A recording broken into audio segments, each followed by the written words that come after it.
marriages are failing, they're not lasting. And the top reasons given for divorce were lack of commitment, infidelity, conflict, regretting having been married or getting married to that person, and financial problems. Those are the five top reasons given why marriages are failing. So we can probably look at that some more at some other time, but just thought I'd throw that into that question. I'm glad you threw that into that question, Don, because that is something that could be looked at. They have a tendency to be a little bit negative, but if we bring the positives out, for example, rather than look at the negatives, what are the positives? And leads to the next question, which is what are some of the benefits of marriage that should make people want to stay in it forever? Okay, the benefits of marriage, and of course, I suppose young people perceive some of these benefits why they want to get married, you know? And it's interesting and maybe surprising to some of us that among the benefits of marriage, one of them, the first one is physical health and well-being. Marriage is often linked to physical health. So I see people going to the gym to get healthy. I see people doing all kinds of things to get healthy. But being married is something you can do to be physically healthy. Married people tend to be less likely to have heart conditions, high blood pressure, and other cardiovascular illnesses, and are more likely to seek treatment for existing illnesses. Well, I can tell you about that because I'm not somebody who rushes to the doctor very easily. But if I get sick, my wife is somebody who will encourage me to seek treatment. So if that alone, having a wife or having a partner who can encourage you to take care of your sickness is one of the benefits. But yes, physical health and well-being is one of the things, and we tend to hold each other accountable for our health. In addition, being physically close to others, not just in marriage, even from a child, from babies, being close to their mothers and their fathers makes them have healthier. It has profound positive impacts. The next one is emotional health. We can understand, we can appreciate that. Emotional health. People who are married consistently report higher levels of life satisfaction. You feel more satisfied with life. So emotionally, you're in a better position. People who are not married tend to have issues from time to time. Depression sets in, loneliness, a feeling of not being appreciated or accepted, especially if you're not getting married quickly as you want to get married. You tend to wonder, is there something wrong with me? So getting married removes some of those emotional challenges. And then, of course, there's the obvious one, which is intimacy. Married people have more sex usually than their single counterparts. In the world today, um, it shouldn't even be usually. It should be married people have sex and single people don't. But in the world today, it happens. But married people have it available. Although in long-term marriages, you find that the intimate moments may be reduced, just being near to a close partner can make it more possible, can be more associated with more sex than when you're single. And I hate to have to put it that way, but that's the reality. Then there's companionship. Having a partner around you most days can be exciting, and you may enjoy companionship and closeness you didn't have before living together. It's just good to have somebody, and you can appreciate what it's like when there's somebody, an idea comes to your mind, you can run it by that person easily. You don't have to call somebody up somewhere. You don't have to wait until you go somewhere where you'll see somebody. There's somebody in the house with you. You can share your thoughts. Of course, she may be bored with what I think about, or he may be bored with what you think about as a woman, but there's somebody you can run it by. And usually, because you have similar likes and dislikes, it usually is interesting to share. In addition, long-term marriage can come with a sense of assurance and friendship. When you're in a long-term marriage, you feel there's somebody who cares about me. You feel an assurance that I belong. I belong to somebody. And this deepens and intensifies over time as compared to the earlier phases of a relationship. So the longer you stay in a marriage, the more likely it is to last forever, because you get more comfortable and more satisfied, more assured of the person's friendship. There are one or two more, but I'll stop there. No, very, very nicely covered, Don. And it reminded me of a couple I heard. Uh, he was 93 and she was 92, and they'd been married 75 years. I don't know if the maths works out there. I think he was 18 and she was 17, something like that. And so they were being interviewed, and they said, "What's the secret to your this is in the area of intimacy. What is your and what it actually means? What is the secret to your long marriage?" And she piped up and said, "Because we made love every night." And he popped in and said, "Even if that meant holding hands until we fell asleep."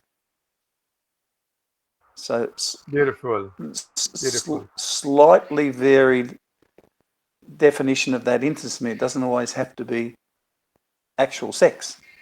And so you did touch on that. So that was an interesting story to hear about that couple. And so finally then, what are some of the contributing factors or steps that we can take to help us have longer lasting marriages? There are so many things, and this again is one of the things that I don't think people think about a lot, because as I've said before on a previous program, I think many people go into marriages for themselves. I want a companion. I want somebody I can have sex with. I want somebody who will make me happy. That's how people go into marriage. And so we don't think about the things that are really going to make this marriage last well. So I'm going to take a little time to list some of them and see, one of the first one really is the origin of your relationship. What do I mean by that? What's the background of both of you? How did the relationship originate? Was it founded on friendship and companionship? So this finds that relationships which begin on a basis of friendship and companionship generally last longer. People stay together more than those that are based on passion or sexual attraction. So you first find a friend. You first find somebody who's a good friend. You build a friendship. You find somebody who's a companion. Don't think about sex. Don't think about what's going to happen when we get married or when we get to bed and so on. Think about somebody who is a friend, who you can share your thoughts with, somebody who likes the things you like. When your relationship is built that way, then that is one factor that leads to a longer lasting marriage. Then there is positive feelings and emotional control. A study in 2014 found that spouses who stayed together for more extended periods had higher marital satisfaction. Now, I've heard people say, "I'd never want to work in the same place where my spouse works. I don't want to have to see this person every day and everywhere I go, and I don't think it, well, maybe it won't work for you. But for at least 3 or 4 different workplaces that I've worked, my wife also worked there. And we've been together for 30 years. Don't know if that's one of the factors, but it contributes. People who stay together more, you do things together around the house, when you're going out, wherever you are, whenever you're doing things, you find common things that you will enjoy doing together. So if she's in the kitchen, you could be there too. Even if you're not helping, but you could be talking, keeping company.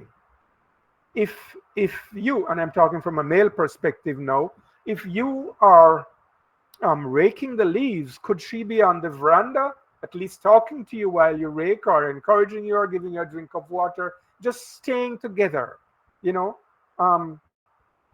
things like this that you do. So the more you stay together, it's the more that your marital satisfaction is built. And when people learn to control their individual emotions, and bring positive spins out of conflict situations. And just remember, there will be conflicts, no matter how much you put into this. Learn how to talk with each other constructively. There are too many people who they get angry, and the conversation falls into a quarrel and a fight. And we've seen so many of those even in Jamaica here in recent times, where one partner kills another partner because they couldn't control themselves. So that's one of the factors. Then there's forgiveness. We've got to learn forgiveness. We've got to be able to forgive. Forgiveness is an aspect of longevity in marriage, and that's obvious. People are going to make mistakes. People are going to do things that will hurt your feelings. How easy is it to forgive somebody you say you love, somebody you want to live with forever? If you can't forgive that person for little infractions, you're not going to last. You're not going to stay together. In a study in 2018, 268 couples worked through mediation models to showcase levels of forgiveness. And those who could forgive their partners, who were able to forgive their partners more easily, had a higher level of stability and a better marital quality. So even learning to forgive, that's something we probably have to learn. How do I forgive? And that's probably for another evening. But learning how to forgive each other is something. Then gratitude. Gratitude is the perfect reminder of why we first fell in love. It reminds us about little things that we did to earn that person's heart. As men, see this lovely girl, and I want her for my wife, and I'm going to get things for her, and I'm going to give her things, and she's going to feel grateful. And she'll probably do things for me, and I'm going to feel grateful. It's so beautiful when you're courting. It's so beautiful when you're trying to get the wife. But when you get the wife, gratitude goes away. And those nice things you used to do, they suddenly fade away. We've got to remain grateful for the little things. It doesn't mean you have to be grateful for big things. It means simply little things like thank you. She gives you your dinner, or you give her something or whatever. Thank you. Of course, it's your partner, and your partner knows that you're grateful. But you say thank you. When you show gratitude, it demonstrates that you are satisfied with each other. If you feel gratitude towards someone, it's almost impossible to hide your feelings of gratitude. And then learning to adjust. And this is probably the hardest part, one of the hardest parts of living together forever, because humanity doesn't adjust very easily. This is who I am, and this is the way I am, and I don't want to change. And many times we get married to others and we think that, oh, she'll change over time or he'll change over time. But it doesn't happen. But it's crucial when two people come from sometimes two different backgrounds, very often two different backgrounds, there has to be adjustment. You're going to have to adjust to each other. And it means you're going to develop the ability to learn new habits and drop some of the old ones, like the typical one where I want to go out and play dominoes with the boys. And I used to do that every evening. Well, I've got to drop that habit now because I've got to stay home and play something else with the girl. I've got to learn, I've got to adjust to my new lifestyle. The key to adjusting is knowing how to share and be patient. And then another crucial one is saying no to criticism. Do not criticize your spouse. It says, if we don't stop criticism, it might end a beautiful relationship. And it has happened over and over and over again. Criticism feels like you're attacking me. You're attacking my character. When you criticize me, you're attacking my character or my personality. That's how it feels as a human. It is targeting some of the minor flaws in a person. And it can very quickly make the person get resistant and stubborn. So don't criticize each other. If someone feels that the other person is doing wrong, you can correct. without criticism. Correct politely, correct with love. Honey, I think you're doing that wrong. I think you could try it this way. I think this may be a better thing to do. Why don't you try it? You know, that's not criticism. That's not, why don't you do this thing this way? You know, so oh, you're doing that wrong. So let's try not criticize and correct a little bit better. Surprise, give them surprises. You haven't stopped court, you haven't stopped doing that because you're now married. Relationships should not be monotonous. The element of surprise is essential to ignite the spark in a relationship. It should happen regularly in your marriage. Surprise doesn't mean taking your partner to Paris or to Rome or to the USA or to an all-inclusive hotel. It doesn't mean that. I mean something like taking breakfast to him in bed, or switching it around, getting up before her, fixing breakfast, and taking it to her in bed. That's a surprise. I'm sure she'll love it and love you for it. So, little things that you can do. She's doing something or he's doing something, volunteer to help. All these are little surprises that you can give, or just sneak up behind her and pop her a kiss. You know, surprise. Any little thing that you can do to bring surprise with these little spices, these things will help the marriage to last. Then there's compromise. We have to give and take. We have to learn to give and take. Remember, you're not married for you. I said a couple of weeks ago that when we get married, we should be getting married because we want to make that person happier. And if I want to make her happier and she wants to make me happier, then we're both going to be happy. We're both enjoying the best of it because there's somebody who has my best interest at heart, and that person is looking out for me in every way. And I have that person's best interest at heart, and I'm looking out for her in every way. And so we're going to make each other happy. And it means you have to compromise some of the things that you want for yourself, some of the things that you'd like to do. We have to compromise, to put aside our desires sometimes and learn to work. So you have to probably sometimes talk and decide on what is priority, because there are always going to be conflicts in what you both desire from time to time. But you meet, you talk, and you prioritize, and you work together to achieve the objectives, growing together. And that's one of the good things about getting married when you're young. You know, a lot of people think, okay, a lot of women these days, oh, I need to get married to a rich man. He's got to have his house and his car and all these things. But I tell you something, when you start together and build together and grow together, that is one of the most essential things for a lasting quality relationship. And when I say build together, I'm going to go to an extreme because this is how I live.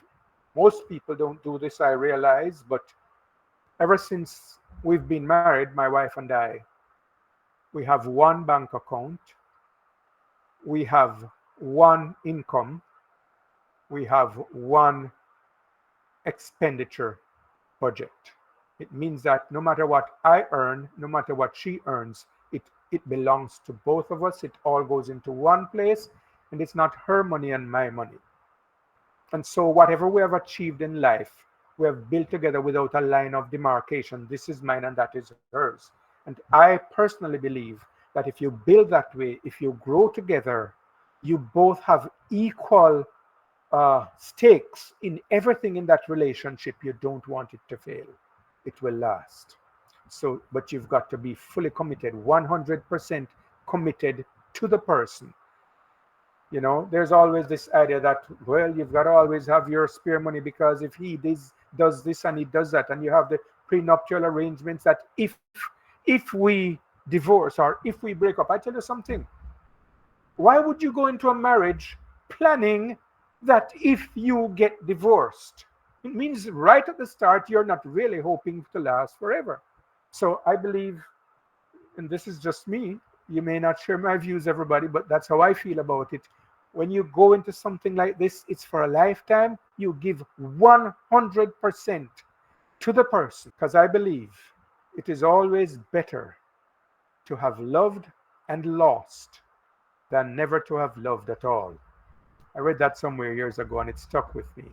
It's always better to have loved and lost than never to have loved at all. Then there's communication. I mentioned it before. You've got to learn how to talk. You've got to learn how to communicate with each other, to communicate effectively. Avoid texting and calling. Avoid your WhatsApp talking to your partner. Talk to each other. And here's why. I don't know how many of you are in WhatsApp groups or any groups like this, but I've seen it over and over again being in a WhatsApp group, and I type something and I mean it a certain way, and somebody else reads it and interprets it a totally different way. You can't communicate your feelings and your emotions properly through texting and even in calling. So you sit and talk with your partner and you listen to each other. Words play a critical role in communication. Words. And it can lead to hurt feelings when your words are not carefully chosen. It's imperative that you clearly describe your feelings and your thoughts and ensure that your partner understands what you mean. And take your time to go over it again and say, honey, I don't think you understood what I said just now. So let me try to explain it in a different way. And use those endearing words. It's good to call each other by endearing terms. That's right. Body language can't be texted. When people see your face and your expression, they can read what you're saying more. And remember the 24-hour rule. The 24-hour rule is very significant. That is, never sleep on an argument. The Bible says, do not let the sun go down on your wrath. Don't go to sleep in wrath. Settle the matter and go to sleep in peace. The penultimate one, willingness. You've got to be willing to make it work. Both of you have to be willing to make it work. There's no point in a one-sided effort to make this marriage last forever. There's no point. You've got to be willing to grow. You've got to be willing to change. You've got to be willing to hear your partner, and you have to learn to be more effective in expressing yourself and not necessarily asserting yourself in every situation. It may mean sometimes that you have to get therapy. You might have to get counseling from external persons. It's not always that you're going to be able to thrash out everything between yourselves. And you may have to ask for somebody to step in and be a mediator. Sometimes that's necessary. But if that's what it takes, if you really want the marriage to last, then you do what it takes. The final one, I know is going to be very controversial, but I'm going to say it anyway. This one is, don't plan. What do I mean? To think that you can plan out your entire relationship is the first mistake in life. To think you can plan out your entire relationship. And so you sit down and you plan, and we're going to do this and we're going to do that and we're going to make it happen this way, and these prenuptial arrangements that you make and so on. And sometimes those very plans that you make are the ones that cause the disaster later in life. Life has its ups and downs. We're human. We're fickle. We're subject to change. You can make small plans. You can make plans as you go, but don't be tied to them. You have to recognize that we are subject to change, and sometimes it's beautiful. Yes, that word spontaneity. Sometimes it's beautiful when you can be just spontaneous. Just do something. You come home and you say, honey, let's go to the beach. And she jumps up, oh yeah, let's go. Spontaneous. You don't have to plan. Some people are, you say to them, oh, can we go to the theater, or can we go to the beach, or can we go to a hotel? And oh, why didn't you tell me before? We didn't plan that. We have to plan for it. Some people are kind of stiff that way. So I'm saying, let go that and be a little more spontaneous. So when I say don't plan, I don't mean just be reckless and do everything wantonly in life. I mean, Don't let plans be your master. Be spontaneous. And that's it.